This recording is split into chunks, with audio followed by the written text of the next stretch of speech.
जी जनाब, तो हम बात कर रहे थे बेटा एसएफपी बनाने के लिए हमें क्या अप्रोच रखनी चाहिए। देखें, सबसे सिंपल बात क्या थी कि ये सारे एक्सपेंडिचर हो गए, ठीक है जी। तो ये जब सारे एक्सपेंडिचर हो चुके हैं सिवाय एडवांस, क्योंकि एडवांस जो होगा इन्हीं पेमेंट से एडजस्ट होगा। एग्जामिनर ने एक पॉइंट आपको प्रॉब्लमेटिक दिया है, एडवांस क्या होता है, पेमेंट से क्या होगा, एडजस्ट होगा। तो जाहिर सी बात है एडवांस ऑलरेडी इन तमाम पेमेंट्स का क्या है, पार्ट है।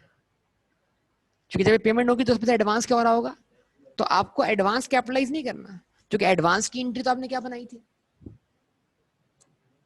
एडवांस की एंट्री बनाई थी एडवांस टू कॉन्ट्रैक्टर या एडवांस टू बिल्डर, जो भी था क्या कर दिया, डेबिट कर दिया और कैशिया बैंक। और जब बिल सेटल हो जाएंगे तो एडवांस क्रेडिट होता रहेगा कैपिटल वर्क इन प्रोग्रेस। तो गलती इसमें यह है कि 1040 में 80 का एडवांस भी है, वो एडवांस एडवांस एडजस्ट होना है किन से, पेमेंट से, वो पेमेंट में शामिल है। तो एक तो क्या करना है आपने, 80 का एडवांस निकाल देना है इसमें से, और दूसरा जो आपका एबनॉर्मल लॉस है 10 बिलियन का, वो निकाल देना है, ठीक है। अब करना क्या है, कैपिटल वर्क इन प्रोग्रेस, तो ये वैल्यू आ गई आपके पास। इसमें होना क्या है, बोरिंग कॉस्ट कैपिटलाइज होनी है, उसकी हमें करनी है वर्किंग मेनली। जब बोरिंग कॉस्ट की वर्किंग कर ली आपने तो फिर एसओपी बनाना कोई मुश्किल बात नहीं होगी। और फिर मैंने क्या बोला कि क्योंकि उसने आपसे एसओसीआई भी मांगा है, तो एसओसीआई बनाने के लिए क्या करना होगा, एसओसीआई बनाने के लिए आपको बोरिंग कॉस्ट निकालनी होगी, total actual borrowing cost for the year.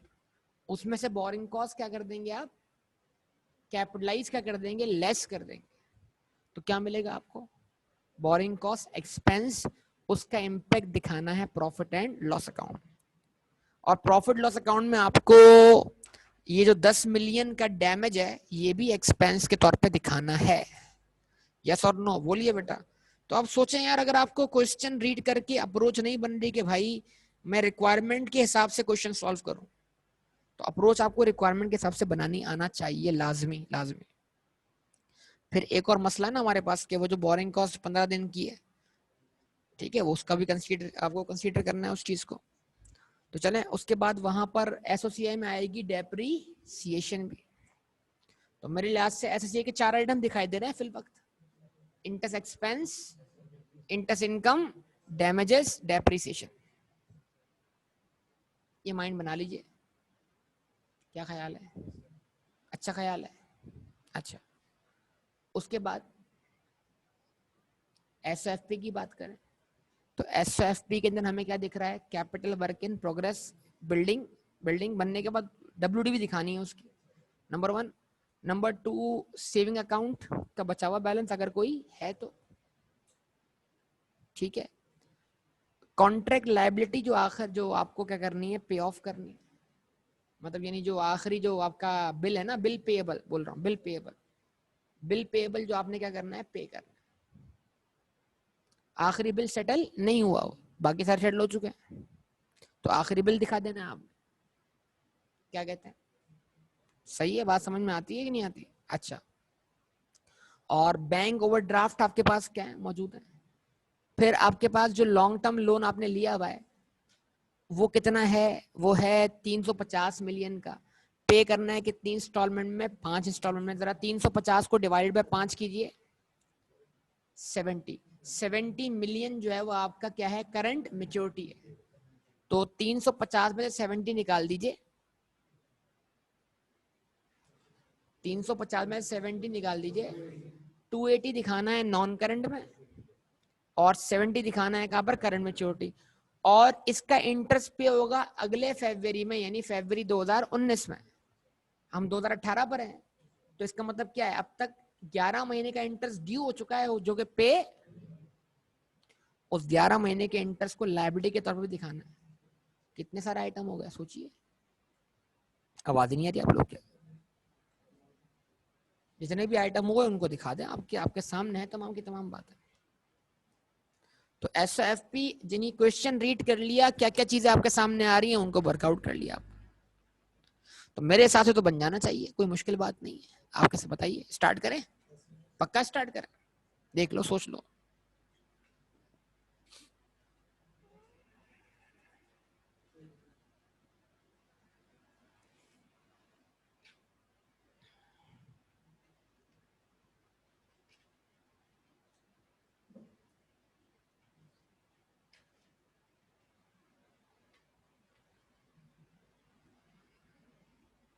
हाँ जी, बिजनेस का नाम क्या था इसका? Octagon.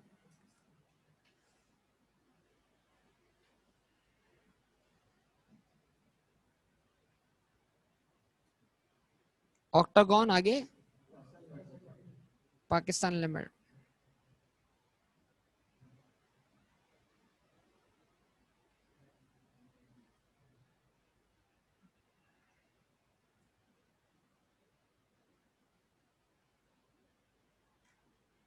Statement of financial position लिखना शुरू कर दो साथ साथ बेटा।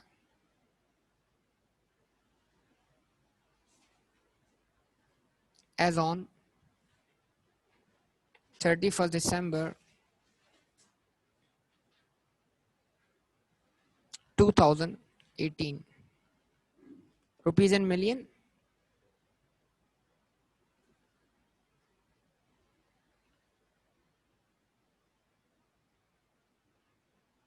ठीक है,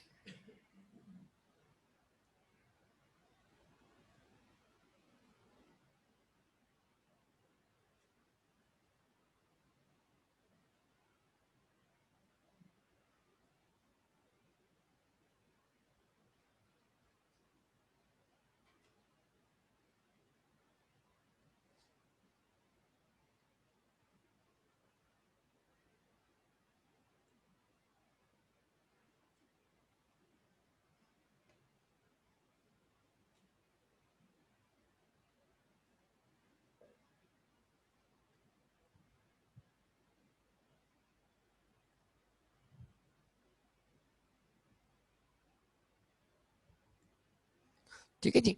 तो एसेट में सबसे पहले क्या आएगा? नॉन करंट एसेट आपके पास आएंगे।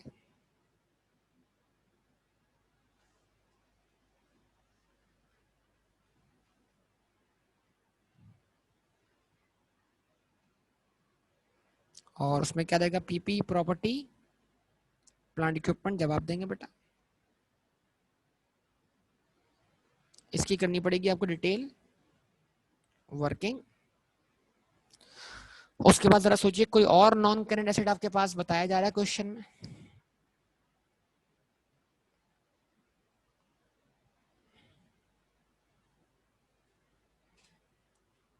Current assets. उसके बाद जनाब करंट एसेट कोई आपके दिमाग में आता तो बताइए जरा। कैलकुलेशन मैंने की नहीं है कि हमारा पैसा कितना खर्च हो रहा है। एडवांस पूरा का पूरा। अगर हम ये अज्यूम कर लें कि हम एडवांस को आखिरी पेमेंट से एडजस्ट करेंगे तो फिर हम एडवांस दिखा देते।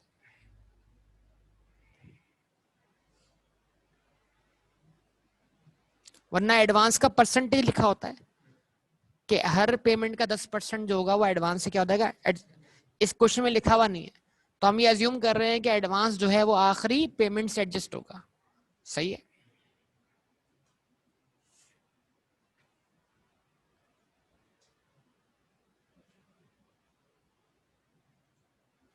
उसके बाद सोचिए, इंटरेस्ट रिसीवेबल हो सकता है, और उस सेविंग अकाउंट के बारे में कोई मालूमात लिखिए कि वो इंटरेस्ट कब देता है, कब पे करता है। जवाब दें, रिस्पॉन्स दें बेटा। कोई मालूमात नहीं लिखी? ओके।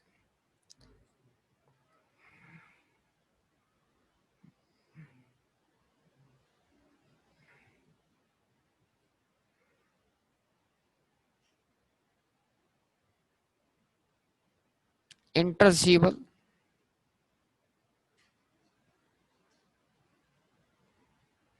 ठीक है जी, ओके।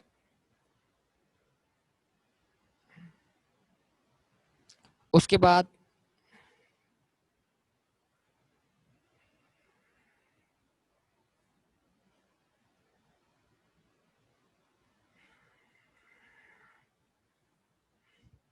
एक लाइन छोड़ देंगे हम, किसके लिए? सेविंग अकाउंट के लिए।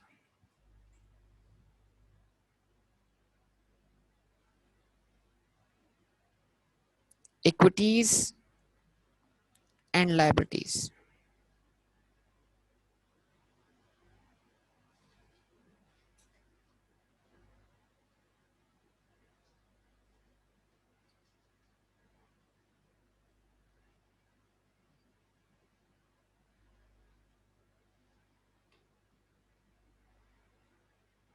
अब इक्विटी तो हमको बताई नहीं जा रही बेटा, डायरेक्ट हम क्या करेंगे, नॉन करंट लायबिलिटीज।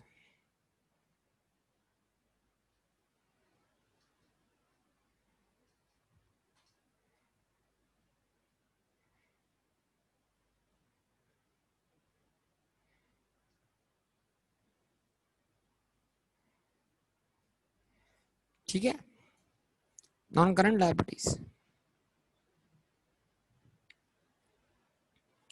तो नॉन करंट लायबिलिटीज में हम क्या करेंगे बेटा, सबसे पहले बिल पेएबल, सॉरी वो क्या कहते हैं, लोन आएगा ना, पहले लोन आएगा करंट मैच्योरिटी माइनस करने के बाद, उसके बाद आपके पास आएंगी करंट लायबिलिटीज।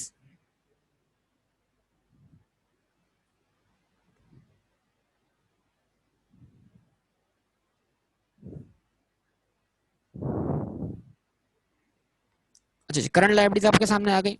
करंट लायबिलिटीज में आपके पास क्या है जनाब, सबसे पहले बिल पेएबल,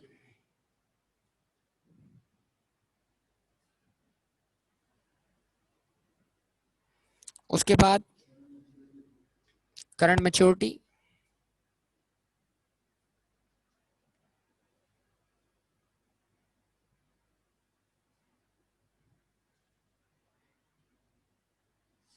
ऑफ लोन,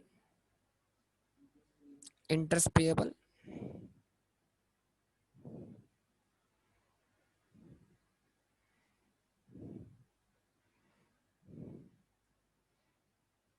ठीक है, और कुछ बैंक ओवरड्राफ्ट।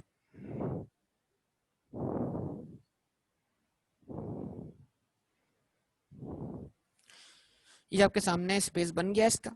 उसके बाद आप आ जाएं कहां पर, एसओसीआई की तरफ।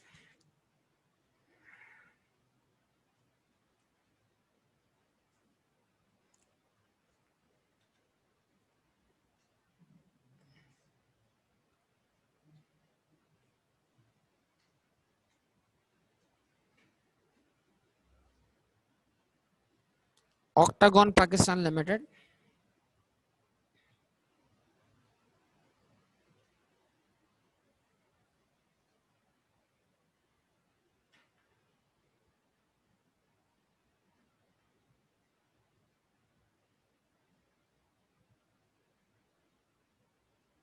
Statement of comprehensive income,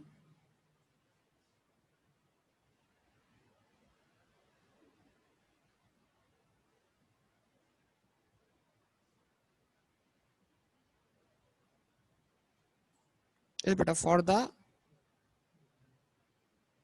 year ended 31 दिसंबर 2018। ठीक है जी,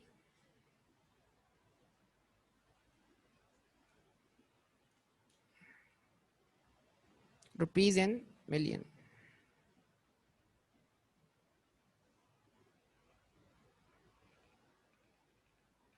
ठीक है जी, अदर इनकम में क्या आ जाएगी आपकी, इंटरेस्ट इनकम आ जाएगी। तो इंटरेस्ट इनकम लिख दें आप सबसे पहले।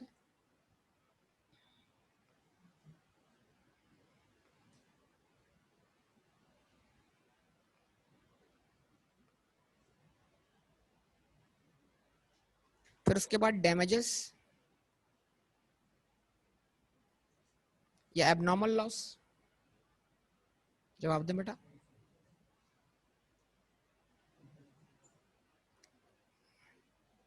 जो चीज आपको पता हो उसको, 10 मिलियन का आपको पता है एबनॉर्मल लॉस है, एलरेडी लिख दिया मैंने यहाँ पर। मतलब जो चीज पता हो उसको फिल करते हैं बस, जैसे बैंक ओडी ना वो भी फिल करते तो अच्छा था मतलब, लेकिन अभी मैं लिखता हूँ बाद में, लेकिन फिर भी आपके सामने। और उसके बाद आप जानते हैं चार्ज करनी है डेप्रिसिएशन, ये कैलकुलेट करनी पड़ेगी आपको। मैं एसोसिएट की तरफ से चल रहा हूँ ना बेटा, एसोसिएट में कौन सा आइटम कहाँ पर आएगा, अदर इनकम के बाद जो होगा वो एडमिन और सेलिंग के अंदर ही डैमेजेस और डेप्शन वगैरह क्या होगी, चार्ज होगी। उसके बाद आती है बारी किसकी, फाइनेंस कॉस्ट की। तो मैं एक्स्ट्रा उस तरतीब से बना रहा हूँ।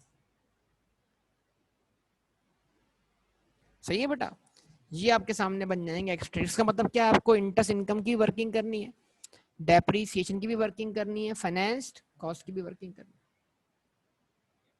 क्या कहते हैं, ठीक है। तो मेनली हम आ जाते हैं वर्किंग पर, ताकि हम चीजें वर्कआउट कर सकें।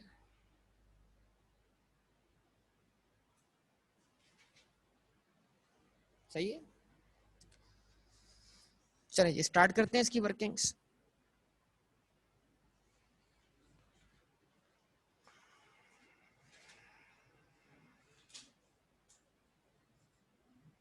और वर्किंग्स क्या आपके पास?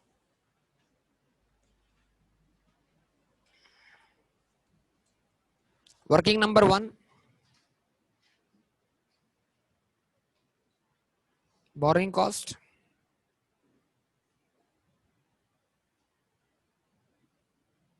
कैपिटलाइज,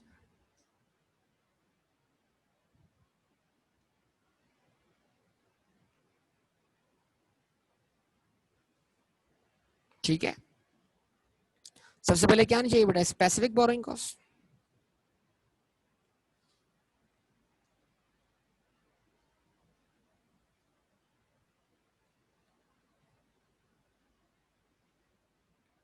वो हम डायरेक्ट निकाल सकते हैं, जरा बताइए कैसे? 350 मिलियन पे लगाओ इंटरेस्ट 16%, और इस साल कोई इंस्टॉलमेंट रीपे तो नहीं हुई ना बेटा? अच्छा, 350 मल्टीप्लाई बाय 0.16 याद आएगा पूरे साल का आंसर। लेकिन आप जानते हैं, हाँ बेटा, 11 महीने नहीं आएगा ना, 11 महीने का तो इंटरेस्ट हम पर ड्यू हुआ है। कैपिटलाइज कितने मंथ्स का हुआ है? अब आप क्या करो, सिंपल फरवरी से लेकर अक्टूबर तक क्या करो, काउंट करो। फरवरी टू अक्टूबर, जनवरी टू अक्टूबर 10 महीने होते हैं, फरवरी टू अक्टूबर, लेकिन 15 दिन क्या है इसके अंदर? सस्पेंशन है। तो आप कितने काउंट करो? 8.5 महीने, ठीक है।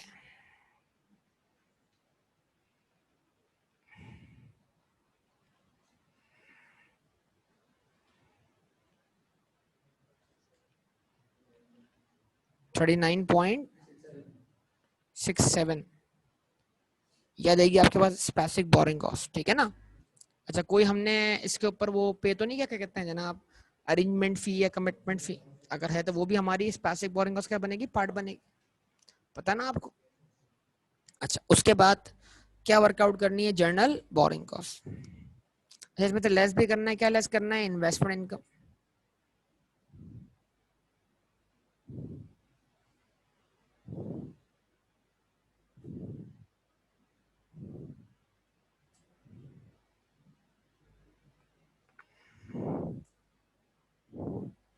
और ऐड करनी क्या है बेटा? जनरल बोरिंग कॉस्ट,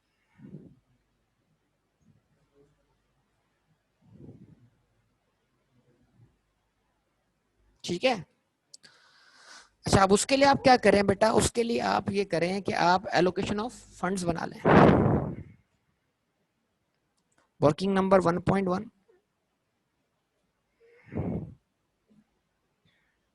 जिसको हम नाम देंगे जनरल बोरिंग कॉस्ट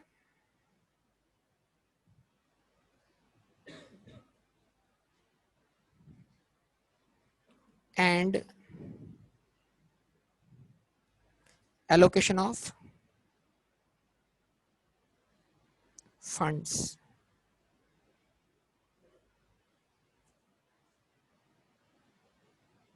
सही है, general borrowing cost and allocation of funds. हाँ जी, डिस्क्रिप्शन या डेट ऑफ पेमेंट लिख दें।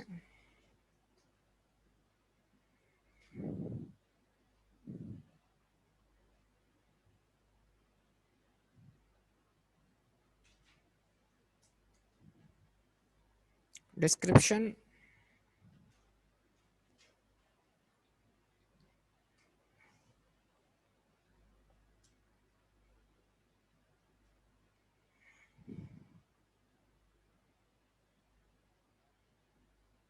एक्सपेंडिचर, अब कहां से हो रहा है एक्सपेंडिचर? सेविंग अकाउंट से हो रहा है।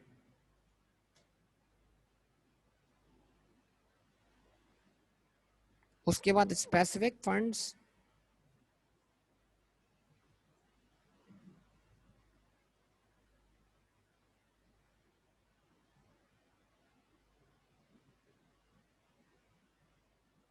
और उसके बाद बेटा जनरल फंड्स, बोलिए।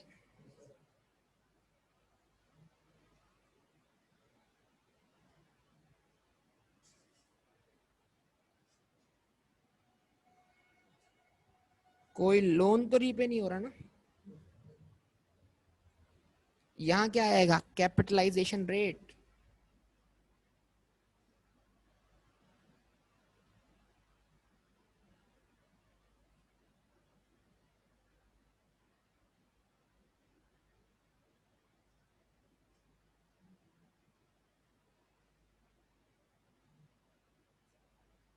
ठीक है बेटा, उसके बाद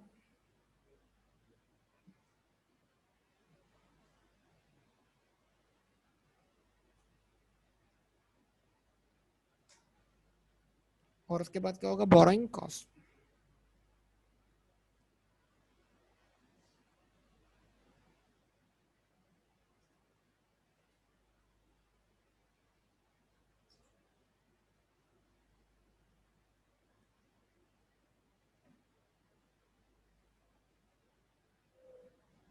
ठीक है,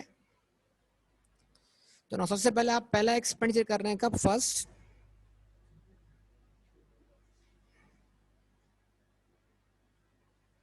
परमिट मांग रहे हैं, तो बेटा परमिट लेने के लिए आपके पास जो है वो पैसे, सरप्लस पैसे फंड के पैसे तो अवेलेबल नहीं है। जवाब दें बेटा। ना ही आपके पास बैंक ओवरड्राफ्ट फैसिलिटी अवेलेबल थी इस डेट पर, अवेलेबल थी नहीं थी ना अवेलेबल। अब क्या करें, सेविंग अकाउंट। कितना खर्चा किया सेविंग अकाउंट से, ठीक है, 30 मिलियन। तो अभी आपको यहाँ जरूरत नहीं पड़ी किसी भी चीज की। उसके बाद अगली पेमेंट 1 जनवरी को, ये ना एडवांस।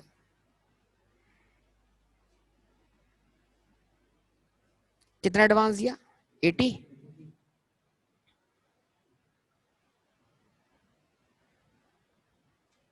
ठीक है, अच्छा उसके बाद 1 फरवरी, क्या इस डेट से आपके पास अवेलेबल हो गया वो, क्या अवेलेबल हो गया, स्पेसिफिक फंड्स। तो क्या करेंगे, उसको यूटिलाइज करना शुरू कर देंगे इस डेट से आप। ठीक है, क्या है आपके पास, फर्स्ट पे।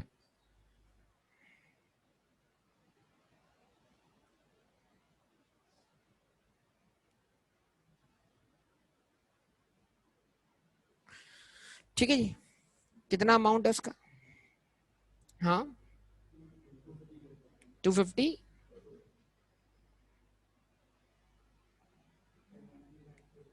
जी बेटा,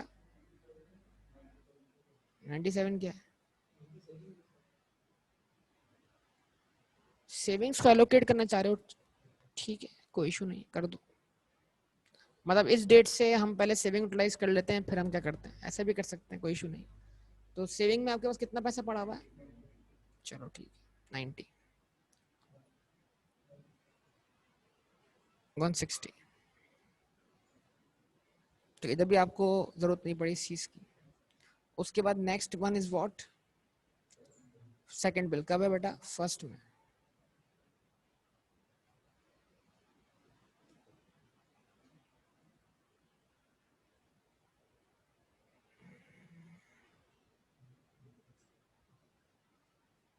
कितना बेटा सेकंड बिल,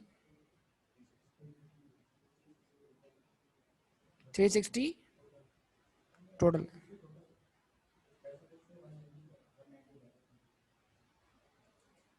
360 टोटल है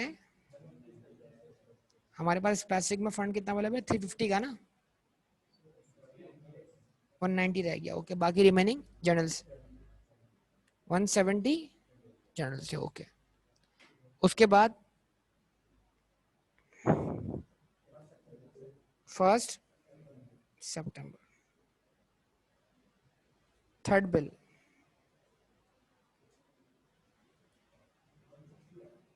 हाँ बेटा कहाँ? जनरल में लिख रहा हूँ बेटा, मैं पूछ रहा हूँ अमाउंट कितना है? 160। अच्छा, अब इन दो अमाउंट पर बोरिंग कॉस्ट कैपिटलाइज होगी कौन से रेट से? कैपिटलाइजेशन रेट से। वो क्या करना पड़ेगा? हमें कैलकुलेट करना पड़ेगा। ठीक है, तो उसको वर्कआउट कर लेते हैं।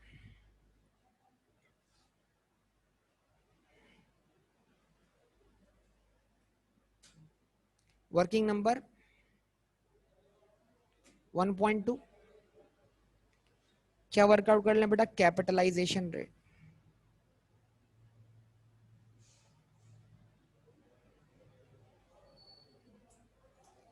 ठीक है बेटा, कैप्शन रेट क्या आता है आपके पास? ठीक है,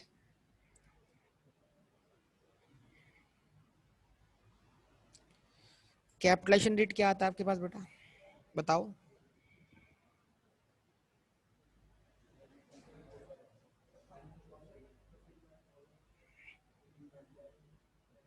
आप देखो ना बेटा, आपके पास जो है वो ये एवरेज बैलेंस है outstanding during the substantial period, ये फाइनेंस कॉस्ट है। तो क्या करो, बस इन दोनों का सम करो, इन दोनों का सम करो, बस डायरेक्ट निकाल लो आंसर। ठीक है जी। आप पहले मुझे लिखो न्यूमरेटर का सम। इंटरेस्ट बताओ, इंटरेस्ट 15.4 प्लस वॉट 44.2 और डिवाइड करो इन दोनों के सम से 140 एंड 390।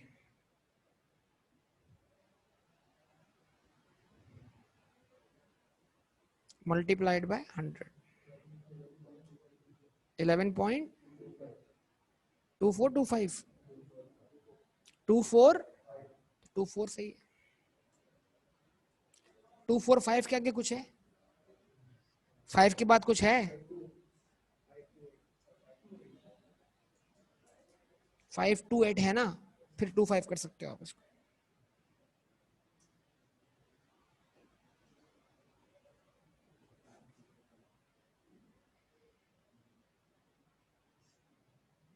%11.25 प्लीज। ठीक है बेटा। अच्छा,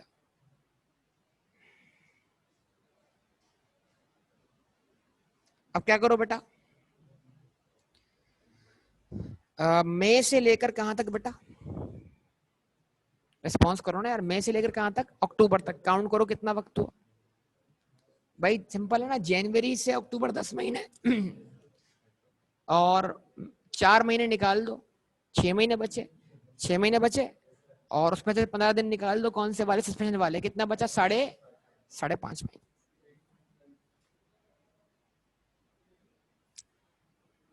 5.5 डिवाइडेड बाय व्हाट? 12। क्या आंसर आता है?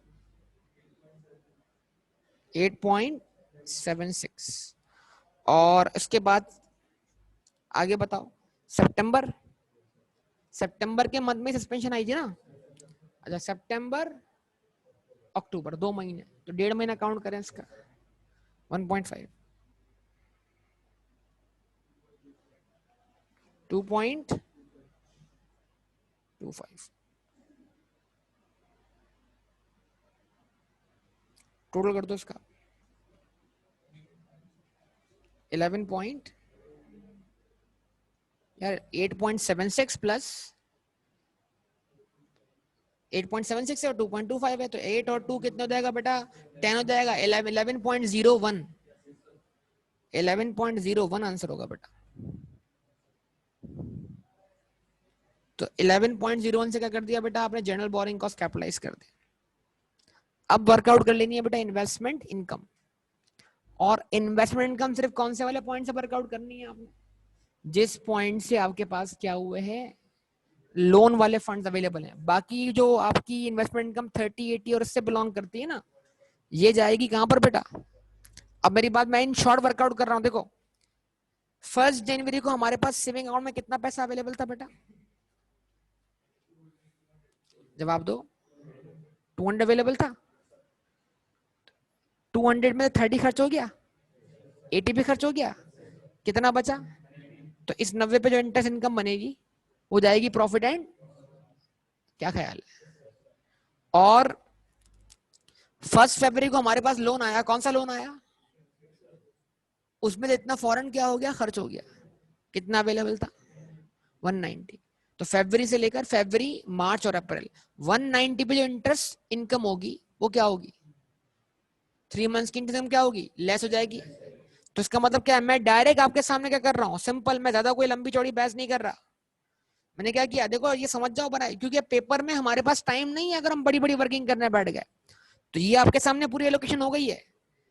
तो मैंने कहा ये 190 के ऊपर ही जो इंटरेस्ट इनकम होगी वही लेस होनी है, किससे, तो मैंने इधर वर्किंग दिखाई इसकी ऐसे, 190 का निकाला मैंने कितना बेटा, 10% multiplied by what, 3 divide by 12 कर दिया, 4.75। ये आपके सामने, ठीक है।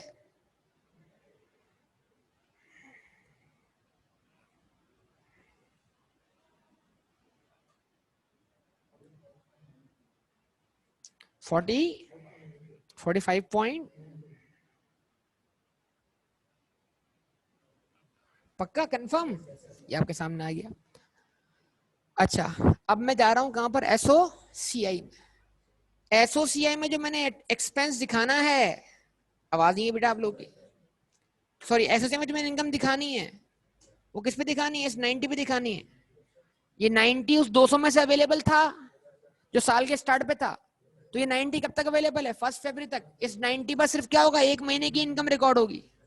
तो मैं जा रहा हूं कहां पर, स्टेटमेंट ऑफ कॉम्प्रिहेंसिव इनकम में, और मैं गया यहाँ पर, मैंने कहा फाइनेंस इनकम दिखानी है, मैंने 90 पर 90 का निकाला मैंने, 10% मल्टीप्लाई किससे किया, 1 डिवाइड बाय 2 पॉइंट, ये इनकम दिखा दी मैंने यहाँ पर डायरेक्ट। और इस सबको करने के लिए मैंने हेल्प किसकी ली, एलोकेशन ऑफ फंड्स। ठीक है जी, अच्छा जी, ओके। अब बात आ रही है फाइनेंस कॉस्ट की। तो बेटा 3 चीजों पे फाइनेंस कॉस्ट है। फाइनेंस का 2 आपका बैंक ओवरड्राफ्ट है और एक आपका क्या है, लेकिन उसमें तो कुछ हिस्सा क्या हो रहा है, कैपिटलाइज हो रहा है। तो इसकी क्या होगी, वर्किंग रिक्वायर्ड होगी, किसकी, फाइनेंस कॉस्ट। वो मैं करता हूं, लेकिन एक बात बताओ, एक बात समझो, ठीक है। वो बात क्या है कि आप पर इंटरेस्ट ड्यू कितना हुआ, जो लोन आपने लिया उस पर इंटरेस्ट ड्यू कितना हुआ, क्या 11 महीने का इंटरेस्ट ड्यू हुआ ना आपके ऊपर। लोन कितना लिया आपने, 3.5 लाख का, जवाब दो। तो मैं वर्किंग डायरेक्ट कर रहा हूं यहाँ पर, 3.5 लाख का आपने निकाला, 16% मल्टीप्लाइड बाय 11 डिवाइड बाय 12, जवाब दो।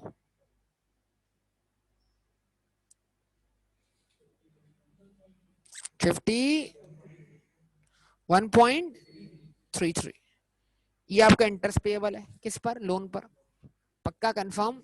अच्छा, 70 की क्या आ रही है, करंट मैच्योरिटी आ रही है, कैसे निकाल रहा हूं, 350 को डिवाइड कर रहा हूं किससे, 5 से। 70 की आगे करंट मैच्योरिटी, जवाब दो बेटा। आखिरी बिल कितने का है, 150 का, जवाब नहीं मिला आपकी तरफ से। आखिरी बिल को दिखाया, बिल पेएबल बताओ 150, आपका जवाब मुझे मिलना चाहिए बेटा, सही है। अच्छा, एडवांस मैंने कितना दिया हुआ, 80 का, एडवांस दिखा दिया मैंने 80 का। एक काम ये कर सकते हैं कि लास्ट बिल से एडवांस को सेट ऑफ भी किया जा सकता है।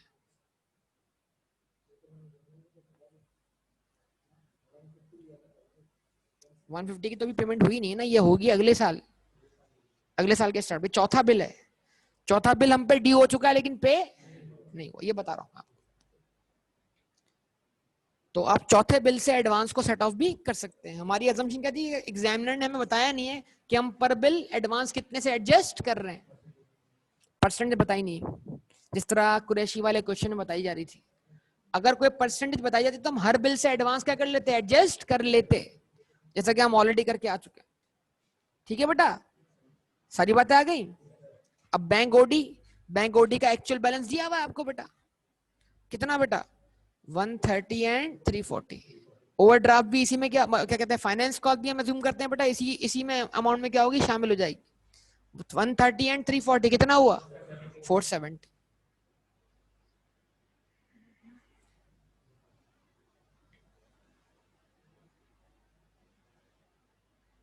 470 इसमें आ गया।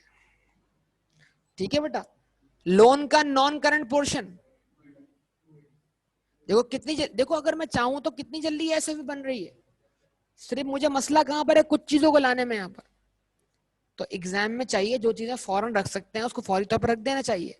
350 मल्टीप्लाई बाय 4 डिवाइडेड बाय 5, 4 हिस्से नॉन करंट है, एक हिस्सा क्या है, करंट है, 280।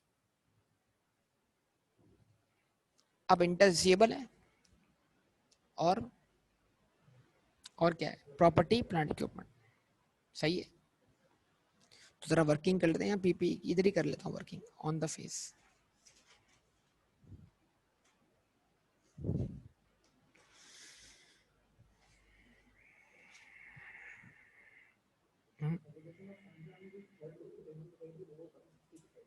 तो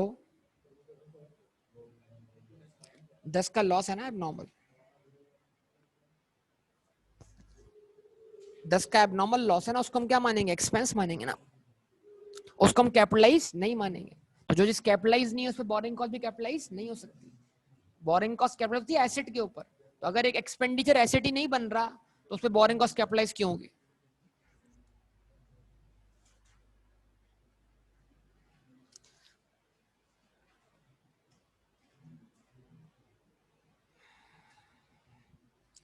ठीक है जी, तो अब जरा इसको इस तरह देख लो आप देखो इसको मैं बिल्स के जरिए दिखा रहा हूं आपको। अब जब मैं बिल्स दिखाऊंगा तो मुझे एडवांस लेने की जरूरत नहीं, क्योंकि एडवांस का एलिमेंट जो है बिल के अंदर क्या है, मौजूद है। सही है, या अगर जो आई कैप ने इसमें दिया हुआ इंफॉर्मेशन, टोटल कितना दिया हुआ है 1040 में एक 80 एडवांस है जो बिल्स में ही एडजस्ट होगा, तो मुझे 80 काउंट और मुझे 10 काउंट नहीं करना, जो कि एबनॉर्मल लॉस है, जो कि 170 मौजूद। समझ पा रहे हो बात या नहीं। तो अगर मैं 1040 में से क्या कर लूं, 90 माइनस कर लूं, तो कैपिटल वर्क इन प्रोग्रेस का बैलेंस मिल जाएगा। क्या मिल जाएगा, उसके बाद फर्दर मुझे इसमें क्या ऐड करनी है, बोरिंग कॉस्ट कैपिटलाइज। ठीक है बेटा, तो लिखा मैंने यहां पर क्या, CWIP।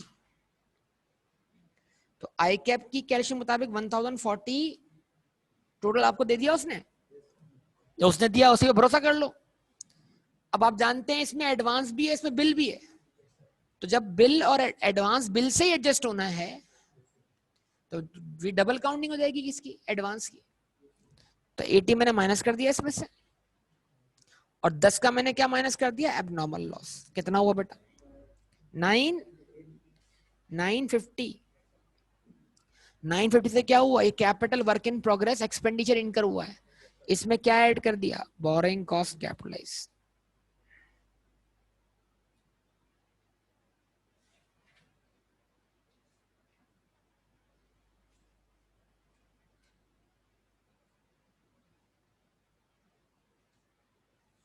अभी आपने वर्किंग की है, बोरिंग कॉस्ट कितने से कैपिटलाइज हुई टोटल बेटा, 45.93।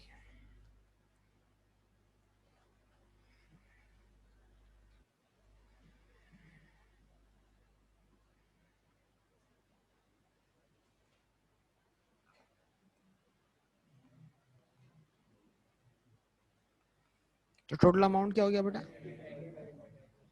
995.93। राउंड करेंगे तो 996 भी बन सकता है ना।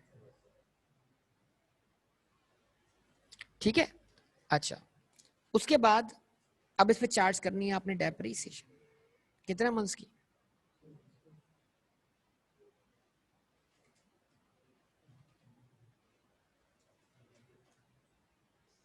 995.93 डिवाइड बाय व्हाट, 30। कोई रेजल्ट वैल्यू तो नहीं बताई ना, मल्टीप्लाई बाय 2 डिवाइडेड बाय 12, 5.53।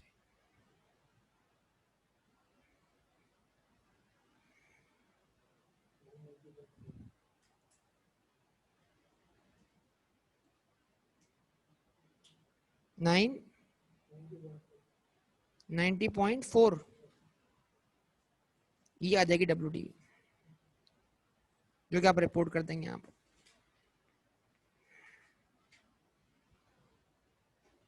ठीक है, अब रह गया इंटरेस्ट रिसीवेबल। अगर रिसीव हो गया तो हम उसको रिसीवेबल अज्यूम नहीं करते, अभी इसमें कोई इन्फॉर्मेशन नहीं है, तो हम एक अजम्पशन ले रहे हैं खुद से कि जो भी इंटरेस्ट है वो क्या है, रिसीवेबल। अब दो इंटरेस्ट रिसीवेबल है, कौन से वाले? एक जो इनकम बना, जिसको इनकम माना वो भी रिसीवेबल, जिसको एडजस्ट किया किससे, बोरोइंग कॉस्ट से, वो भी रिसीवेबल। जवाब दो बेटा। तो पॉइंट देखो समझना, 0.75 भी रिसीवेबल, जवाब दो। जिसको मैंने क्या माना, इनकम माना, जवाब नहीं मिल रहा आपकी तरफ से। और जिसको कैपिटल वर्क इन प्रोग्रेस से क्या कर दिया, क्रेडिट कर दिया, वो भी तो सेविंग अकाउंट में इनकम है ना, वो कितना है 4.75। तो मैं बोल रहा हूं कि भाई दोनों मिला के इनकम, या आप अज्यूम कर लो कि इंटरेस्ट रिसीव हो चुका है, रिसीव हो चुका है तो उसको रिसीवेबल दिखाने की जरूरत नहीं।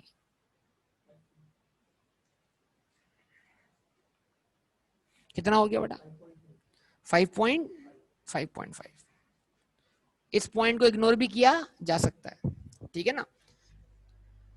ये कंप्लीट हो गया। अब क्या रह गया, डेप्रीसिएशन, जो हमने अभी वर्कआउट कर नीचे 5.53, इसका इफेक्ट दिखाया एसओसीआई में। अब एक आखिरी काम रह गया जो कि कमाल और सबसे इंपॉर्टेंट है, वो क्या है, फाइनेंस कॉस्ट। अब वो भी मैं इधर ही वर्कआउट कर लेता हूं कि सामने फाइनेंस कॉस्ट।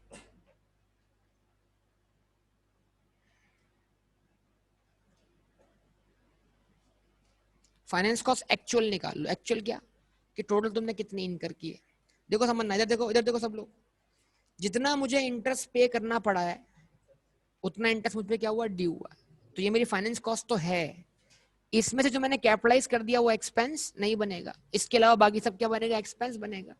तो मैं फाइनेंस कॉस्ट में इस 5.33 को भी काउंट कर रहा हूं।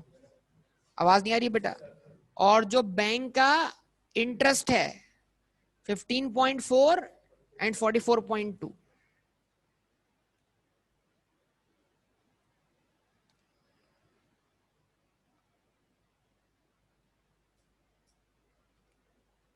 तो टोटल आपकी एक्चुअल बोरिंग कॉस्ट कितनी है, एक्चुअल, इसको बोलेंगे एक्चुअल बोरिंग कॉस्ट। इतना इंटरेस्ट आप पर क्या हुआ है, डी हुआ है, 51.33 प्लस 15.4 प्लस 44.2,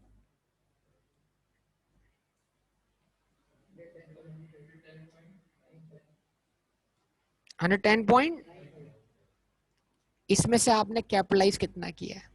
अब गलती क्या समझना बात को, नेट अमाउंट नहीं लेस करना, क्योंकि वो अमाउंट तो इन्वेस्टमेंट इनकम से क्या हुआ है, लेस हुआ है। भाई बोरिंग कॉस्ट से क्या करो, एक्सपेंस जो आपका एक्चुअल इंटरेस्ट था जो आपने पे करना है, तो पे करने वाले से पे करने वाला एडजस्ट करो ना। अब गलती इसमें ये है कि आप क्या कर लोगे, 4.93 को उठा के रख दोगे, नहीं भाई, 4.93 में तो आपने 4.75 लेस किया हुआ, इसको नहीं भाई। जो आपकी लोन पे इंटरेस्ट कॉस्ट है उसमें से इतना अमाउंट क्या किया आपने, कैपिटलाइज किया, और ये कैपिटलाइज करने के बाद आपने लेस किया है। तो पहले आप देखें एक्चुअल इंटरेस्ट में से आपने कितना कैपिटलाइज किया, इतना कैपिटलाइज किया। अभी आप एक्चुअल इंटरेस्ट देख रहे हो, तो 39.67 पिक करो और 11.01, ठीक है जी। तो लेस कर दो, लेस इंटरेस्ट कैपिटलाइज्ड,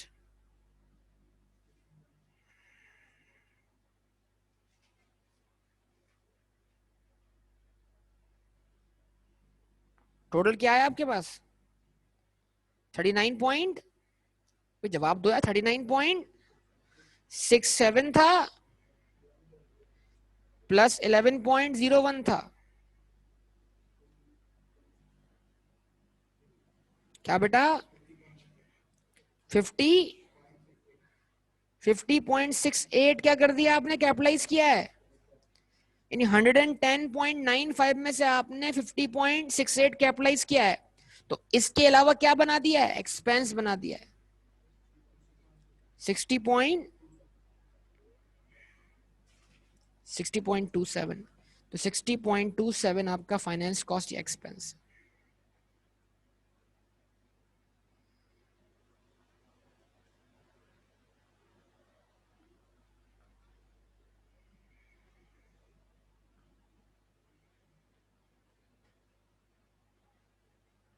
ठीक है जी, ये आपका आंसर आ गया। इतना बड़ा क्वेश्चन यार, किस चीज को? हाँ नेट करके आप 150 में से 80 नेट कर दो, 70 दिखा दो, तो ओवरऑल सब चीजें कवर हो गई इसके अंदर। इसी क्वेश्चन में बोलेंगे तो मैं जनरलिटी बना के दिखा दूं, नहीं जनरलिटी क्या है पहली, मैं वर्बली बनाता हूँ जनरलिटी। पहली जनरलिटी क्या है? पहली जनरलिटी क्या है बेटा? Capital work in progress debit permit वाला 30 से, कैशिया bank credit. Number 2 advance to contractor debit, कैशिया बैंक क्रेडिट। फिर उसके बाद पहला बिल आया, capital work in progress debit, bill pay, bill नहीं बस बैंक क्रेडिट, क्योंकि वो लायबिलिटी क्रिएट भी हुई और एडजस्ट भी हो गई। उसमें बिल के राइज होने में और सेटल होने में कोई डिफरेंस बताया नहीं जा रहा। अच्छा जी, उसके बाद second bill CWIP debit bank credit, फिर थर्ड बिल बैंक क्रेडिट, ठीक है। लेकिन फोर्थ बिल जो है वो सेटल नहीं हुआ, लेकिन क्या बिल्डिंग कंप्लीट हो चुकी है? तो जब काम मुकम्मल हो चुका है तो एक्सपेंडिचर इनकर हो चुका है, तो capital work in progress debit bill payable कर, सही है ना बेटा? अच्छा, उसके बाद अगर फर्दर बात करें तो मैंने देखो तो समझो, मैं आपके सामने क्या कर रहा हूं, एंट्री दिखा रहा हूं आपके सामने, ये आपकी फाइनेंस कॉस्ट है, ठीक है। तो फाइनेंस कॉस्ट में से 50.68 से capital work in progress debit किया, जवाब दो, सही है।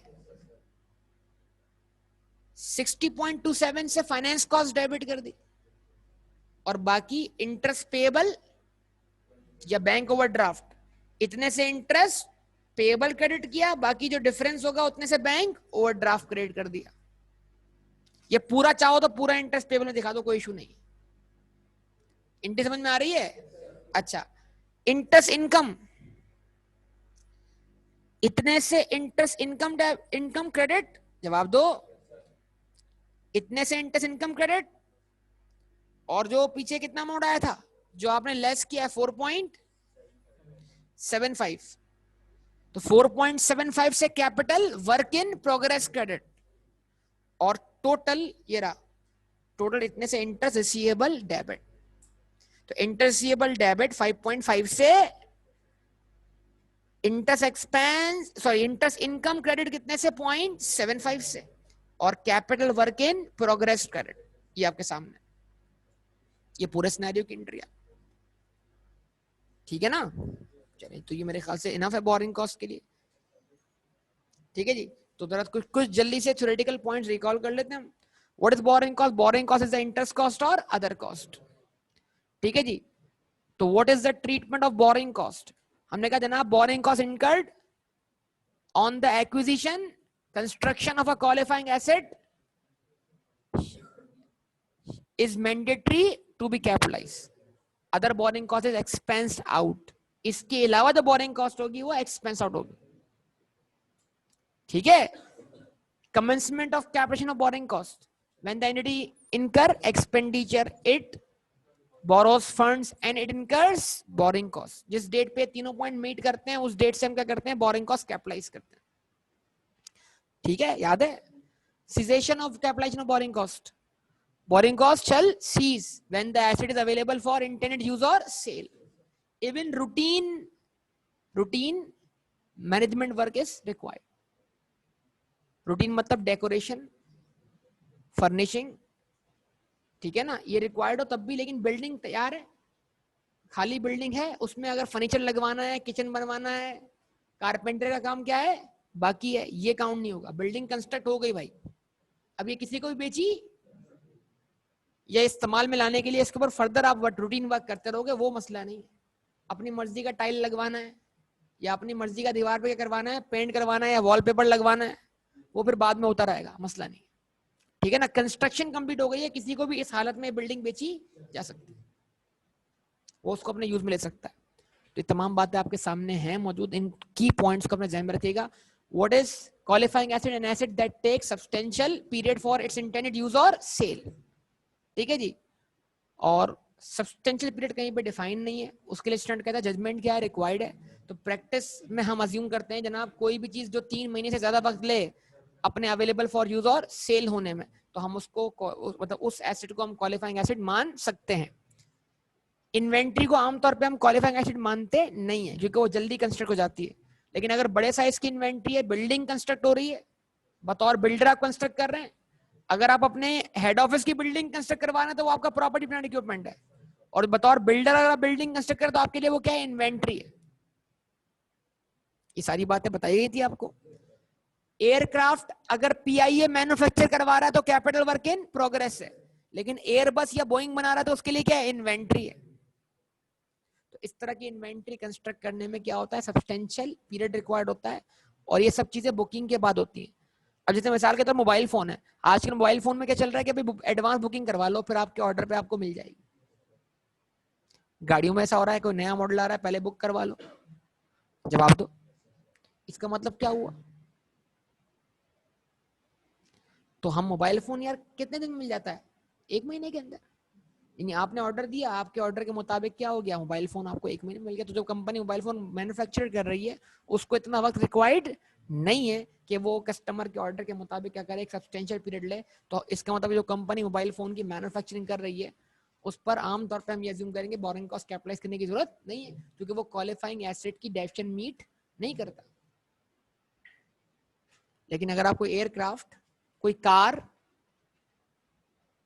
कोई बिल्डिंग कंस्ट्रक्ट करवाते हैं तो उसको कंस्ट्रक्ट करने के लिए सब्सटेंशियल पीरियड क्या रिक्वायर्ड है। और आप अगर फंड्स बोरो करते हैं उसकी एडवांस पेमेंट करने के लिए या उसके बिल्स पे करने के लिए, तो फिर ड्यूरिंग द सब्सटेंशियल पीरियड आप जो भी पेमेंट करेंगे उसमें बोरिंग कॉस्ट क्या होगी, कैपिटलाइज होगी। ये तमाम बातें आपको ध्यान में रखने की जरूरत है। ठीक है जनाब, तो ये तमाम बातें उम्मीद है यहाँ पर आपको रिकॉल हो चुकी होंगी। सवाल आया है कि इन्वेस्टमेंट प्रॉपर्टी क्वालिफाइंग एसेट है। बिल्कुल, इन्वेस्टमेंट प्रॉपर्टी को भी क्वालिफाइंग एसेट मानेंगे अगर आप अपनी इन्वेस्टमेंट प्रॉपर्टी कंस्ट्रक्ट करवा रहे हैं। तो अगर इन्वेस्टमेंट प्रॉपर्टी कंस्ट्रक्ट हो रही, देखो इन्वेस्टमेंट प्रॉपर्टी कंस्ट्रक्ट अगर हो रही है किस नियत से, कि आप उसको रेंटल टू अदर्स करोगे, तो जाहिर सी बात है क्वालिफाइंग एसेट। इस चीज को आप ध्यान में रखिएगा। तो बिल्कुल इन्वेस्टमेंट प्रॉपर्टी भी समझ लें, इन्वेस्टमेंट प्रॉपर्टी असल में प्रॉपर्टी प्लांट इक्विपमेंट का हिस्सा है जिसको आपने अलग करके कि और स्टैंडर्ड में फॉल करवा दिया उसकी मखसूस प्रॉपर्टी होने की बिना पर। तो इन्वेस्टमेंट प्रॉपर्टी तो है ही वो जो ऑनर ऑक्यूपाइड हो, वो है जो ऑनर ऑक्यूपाइड हो, वो क्या होती है, प्रॉपर्टी प्लांट इक्विपमेंट। बस ऑनर ऑक्यूपाइड ना हो, रेंटल टू अदर्स हो, या फिर आपने उसको वैकेंट छोड़ा हुआ हो। खासतौर पे वैकेंट किसको छोड़ते हैं आप, लैंड को। आप गवादर में जमीन लेके क्या कर देंगे, छोड़ देंगे। आप पता नहीं 30-40 साल बाद याद आएगी आपको जमीन, ऐसा ही है ना, जब उसकी वैल्यू बढ़ चुकी हो। बहरहाल तो लॉन्ग टर्म वैल्यू एप्रिसिएशन, ये 2 मकसद होते हैं इसके। तो ये सारी बातें आपके सामने है बेटा यहां तक, तो ये इसको कंप्लीट कर लिया हमने। अगले सवाल की तरफ बढ़ते हैं आगे, यहां तक।